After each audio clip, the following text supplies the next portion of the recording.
I was on the Bigger Pockets forum and noticed a Massachusetts investor looking for some help. Darsh, an investor from Massachusetts, currently owns rental properties in Florida and Ohio, and he's looking to purchase soon in Georgia. He currently has 2 LLCs for his rental properties in Ohio. The problem? He set up his LLCs in Massachusetts because that's where he lives, but he ended up having to register them as foreign LLCs for properties in Ohio. His goal? What is the most optimal way for me to set up entities for my properties? Should I have a different LLC created in each state that I buy property in? Should my LLCs all be Massachusetts LLCs and then register as foreign LLCs in each of the property states? Can I use one LLC to buy properties in both Florida and Georgia? I read all the responses on the Bigger Pockets forum, and in fact, many of the commenters wanted to know the answer for their own real estate portfolio. So let's lay out all the answers to his questions, and let's lay out a plan for Darsh to protect his assets. First, let's answer Darsh's last question first. Can I use one LLC to buy properties in both Florida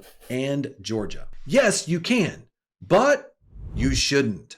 Why? Because if you put multiple properties into one LLC, you're putting all your eggs into one basket. If Darsh places his Florida and Georgia property into the same LLC, and someone ends up getting hurt at his Georgia property, what do you think is going to happen to his Florida property if they end up hiring a personal injury lawyer and they bring a lawsuit against the same LLC holding both properties? Because Darsh put all of his eggs in the same LLC basket, if one of his properties is sued, then all of them will go into lockdown mode in that individual LLC, and if he loses the lawsuit, he stands to lose all of the rental properties owned by that LLC. Why? Because when the attacking attorney receives a judgment from the judge, in most states, he can then force the sale of all the properties that are within that LLC because he won the lawsuit. That means Darsh could lose all of his hard-earned assets and all the cash flow that comes along with it. So what should Darsh do? Darsh should consider setting up each individual property in its own LLC.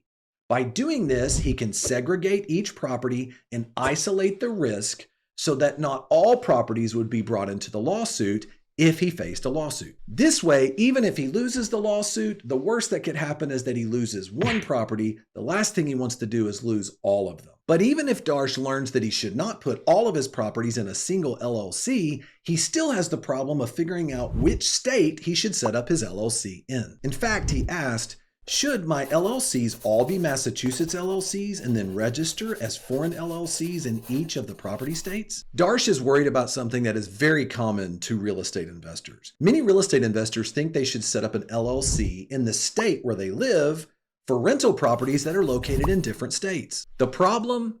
Massachusetts laws are not very friendly for property owners. But even if they were friendly, you can never borrow another state's beneficial laws for a property that's located in a different state. In other words, if Darsh set up a Massachusetts LLC for a Florida rental property, and then let's say somebody got hurt on the property and they turned around and brought a lawsuit against him, here's the issue.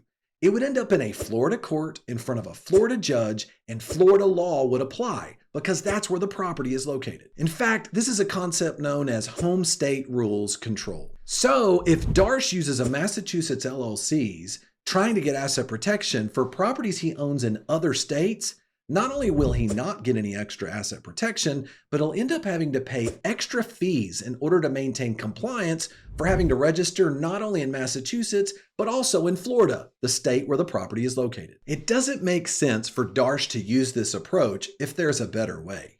And of course, there is. Ideally, Darsh should set up an LLC in the state for where the property is located. Why? By setting up LLCs in the state where the property is located, he is able to avoid those foreign registered agent fees and compliance for both states, and he's able to set up an anchor LLC in the state where the law would apply so that now we can introduce him to a super protective holding company strategy that will allow him to actually be protected and borrow another state's beneficial laws for properties in states that have weak LLC laws. Darsh needs a layered asset protection strategy. And here are the key components. Number one, a lease agreement or contract that he should have every guest or tenant sign. Whether you have a long-term rental, a mid-term rental, or a short-term rental, you should have every guest sign a lease agreement contract where now there are liability waivers to protect yourself, and it requires them to assume the risk of certain behavior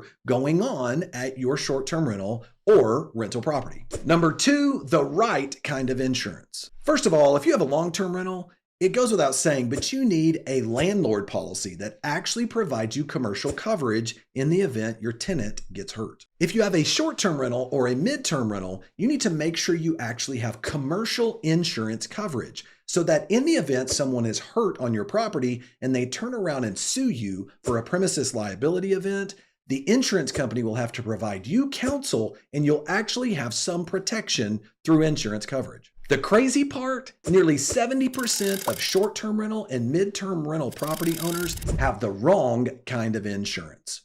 They end up having second home residential policies, which provide them zero coverage, all because they failed to read the fine print in their insurance provisions that showed business or commercial use exclusions related to the rental properties. I say this all the time to investors. Go to page 60 to 80 of your insurance policy. If you see anything in there about business or commercial use exclusions, I want you to understand you are not going to be covered in the event you get sued for activity on your rental property. You say, okay, Jeff, but what if they did have basic commercial insurance coverage? Shouldn't that be enough? The problem, not all insurance companies pay, and many times the damage amounts can exceed the actual coverage that you have. So the final layer is really important for Darsh. It's known as a holding company strategy. Darsh has learned that he needs to set up LLCs in the states where his properties are located because he cannot borrow another state's beneficial laws. The problem?